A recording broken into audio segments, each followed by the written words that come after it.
Hello students, thermodynamics की अब तक की क्लासेस में हमने देखा फर्स्ट लॉ ऑफ थर्मोडायनेमिक्स, उसकी application, thermochemistry, Joule effect, Joule Thomson effect, Kirchhoff's law और बेसिक जो हमने फर्स्ट लॉ से रिलेटेड जितनी भी चीज़ें थी, work, heat and energy convergence, तो ये अब तक हमने देखा।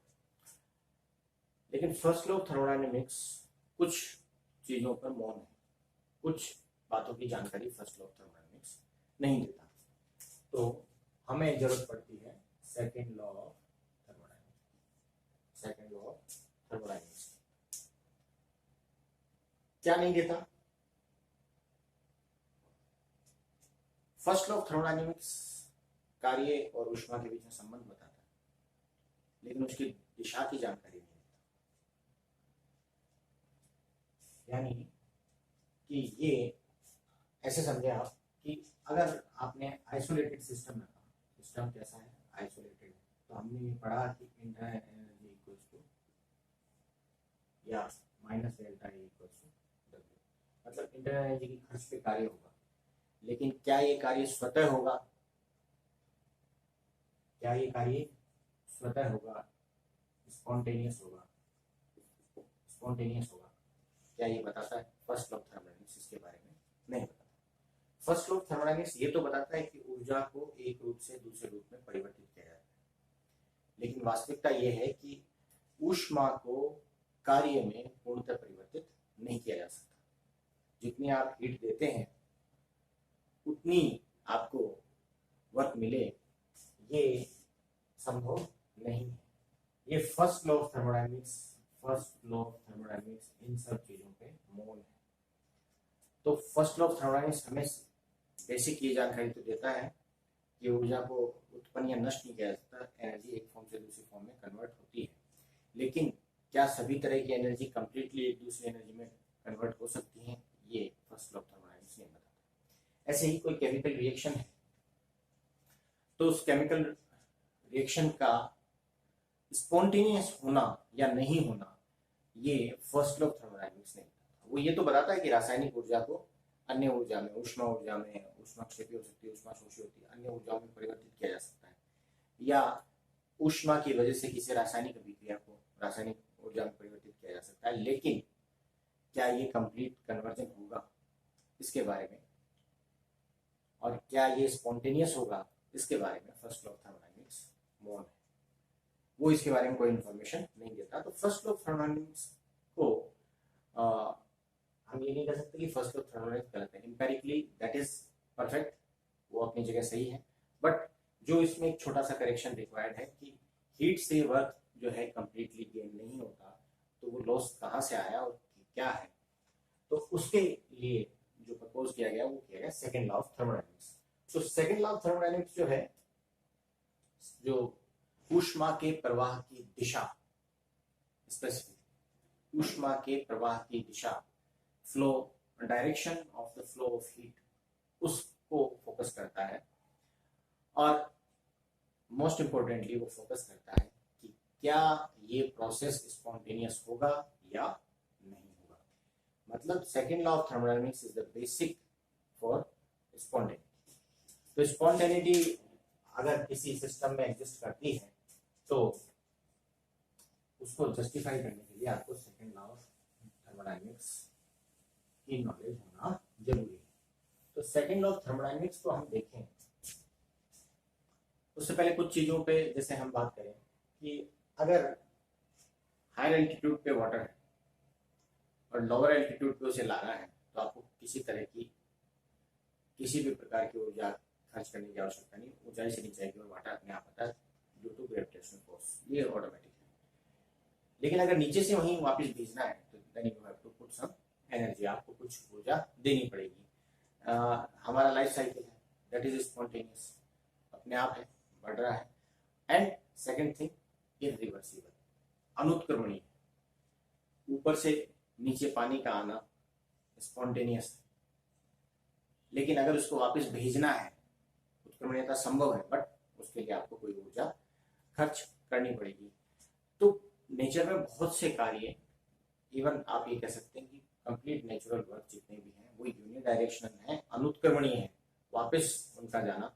आप एक एग्जांपल लें कि अगर आपके रूम में कहीं सेंट स्टिक मतलब अगरबत्ती रखी है, आपने उसे जलाया, तो उस अगरबत्ती की जो स्मेल है वो पूरे रूम में आपको थोड़ी देर में महसूस होगी। क्यों? क्योंकि गैसें अपनी अधिक सांद्रता से कम सांद्रता की ओर स्वतः प्रसारित होती हैं, विसरित होती हैं। तो ये जो डिफ्यूजन है गैस पार्टिकल्स का और सेंट पार्टिकल्स का, वो स्पॉन्टेनियस है। उसके लिए आपको की कोई एक्स्ट्रा मैकेनिकल वर्क या कोई एक्स्ट्रा हीट या कोई एनर्जी प्रोवाइड करने की रिक्वायरमेंट नहीं है। लेकिन क्या उल्टा संभव है कि वो जितनी सेंट फैली है वो वापस एक कॉर्नर में आके इकट्ठी हो जाए? ये इम्पॉसिबल है।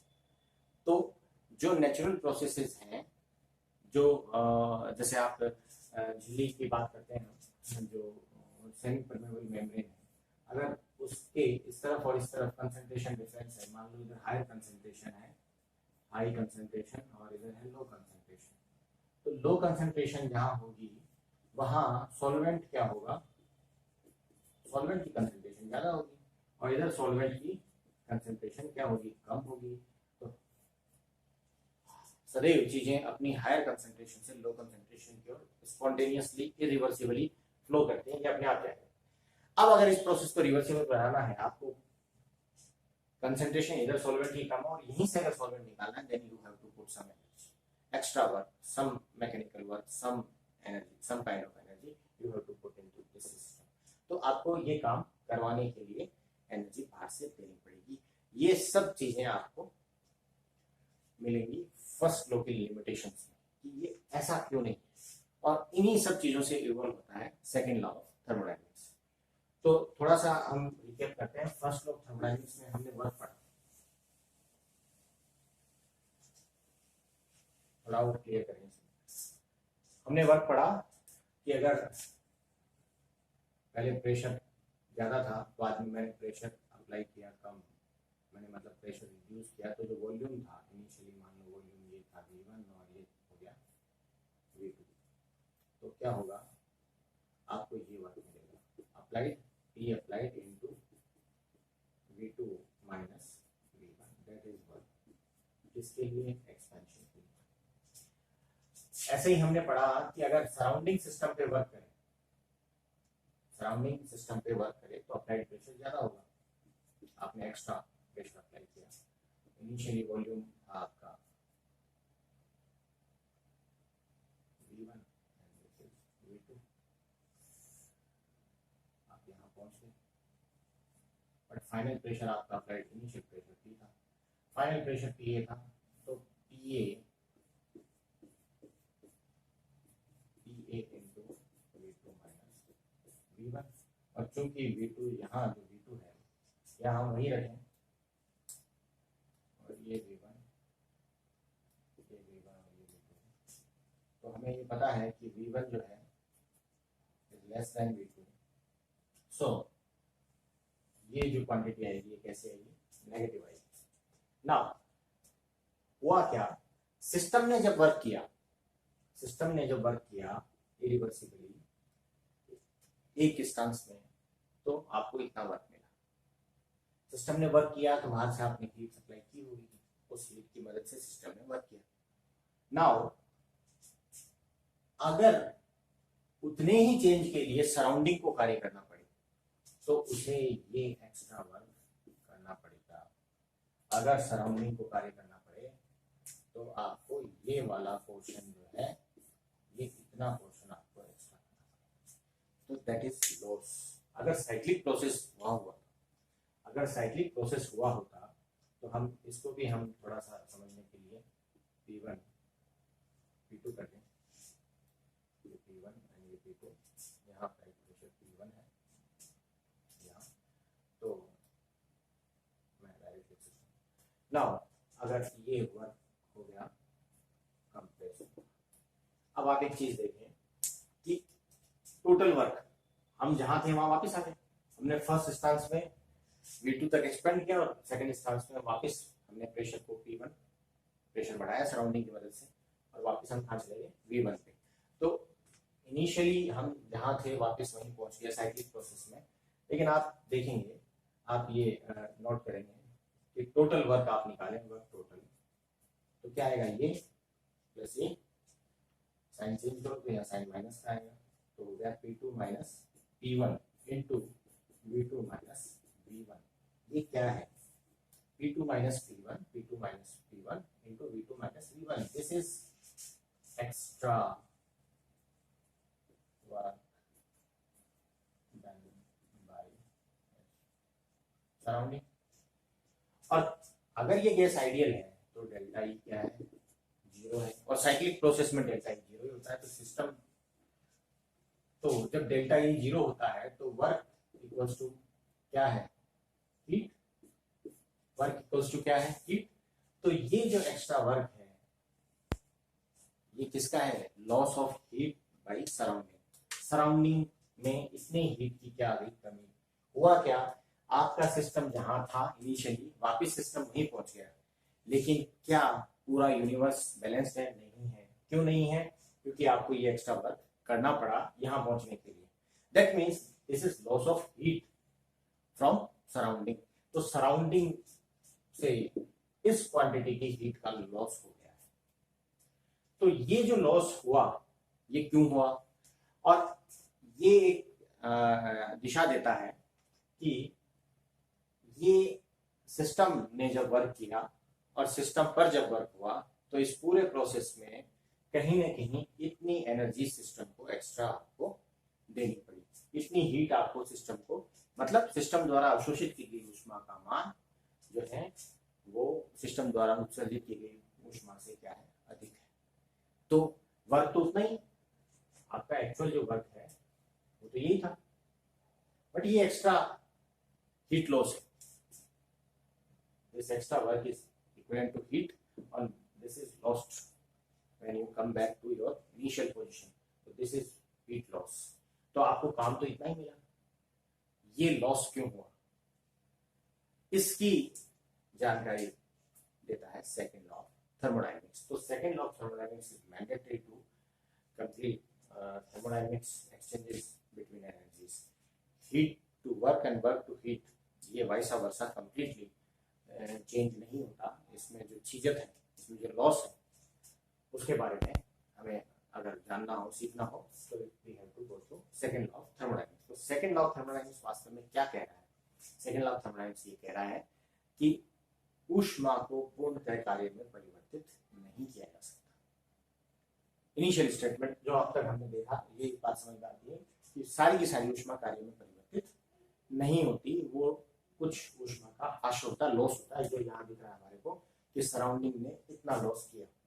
इसी सिस्टम को वापस रिगेन करने के लिए होना ये था कि इतना वर्क हुआ और इतना वर्क कंप्रेशन में जाना चाहिए था, इतना वर्क एक्सपेंशन में जाना चाहिए था, और आपको मिलना चाहिए था दोनों तरफ बराबर, और सिस्टम अपनी इनिशियल स्टेट में आ जाता। बट ये एक्स्ट्रा वर्क सराउंडिंग को करना पड़ा, और ये जो वर्क है ये सिस्टम में एग्जीक्यूट नहीं हुआ। तो ये वर्क किसकी फॉर्म में था, ये हीट की फॉर्म में था, और वो हीट क्या होगी, लॉस होगी। तो ये बात यहाँ से निकल के आती है कि ऊष्मा पूर्णतः कार्य में परिवर्तित नहीं होती। ओके, नाउ इस चीज को समझने के लिए क्या किया जाए, तो एक्चुअल में ऊष्मा से कार्य उत्पादन जो है, जैसे आप अगर कोई वर्क कर रहे हैं, फ्रिक्शन वर्क कर रहे हैं, तो हीट ऑटोमेटिकली क्रिएट हो रही है। ऐसे ही अगर इलेक्ट्रिसिटी वायर से फ्लो कर रही है तो वायर हीट अप होता है due to fraction of kernels and moving electrons. जो अष्टिका रह जाती है अंदर, और संयोजिक कोश के इलेक्ट्रॉन है, उनका मूवमेंट है, उसको जो अष्टिका है, न्यूक्लियर कर्नेल है, उसकी वाइब्रेशन से ऑब्स्टेकल मिलता है, और उनके आपस में फ्रिक्शन की वजह से हीट जनरेट होती है, जिसको हम चीजत कहते हैं। इलेक्ट्रिसिटी जितनी प्रोड्यूस होती है वो घरों तक पहुंचती नहीं है, लगभग 40 to 43% उसमें चीजत होती है, loss of energy due to heat में कन्वर्ट हो गई। तो इन सब चीजों में हमें ये समझ में आता है कि मैकेनिकल वर्क से, इलेक्ट्रिकल वर्क से, या किसी अन्य काइंड ऑफ एनर्जी से हीट में कन्वर्जन स्पॉन्टेनियस अपने आप हो रहा है, कोई काम होने के दौरान अपने आप हो। लेकिन उल्टा अगर हम देखें कि हीट से वर्क अपने आप नहीं आता, तो इसके लिए आपको एक युक्ति की, एक डिवाइस की जरूरत होती है, दैट इज हीट इंजन। ऊष्मा इंजन है। तो ये जो हीट इंजन है, ये जो हीट इंजन का कॉन्सेप्ट है, उससे आप समझ पाएंगे कि जो आप हीट सप्लाई करते हैं वो कंप्लीटली वर्क में कन्वर्ट नहीं होती है, उसका कुछ पोर्शन कन्वर्ट होता है। और जितना ज़्यादा कन्वर्जन वर्क में होता है, हम कहते हैं वो इंजन उतना ही एफिशिएंट है। तो ये हीट इंजन का जो कॉन्सेप्ट है, इसको समझने के लिए हमें समझना होगा कार्नोट साइकिल, कार्नोट चक्र।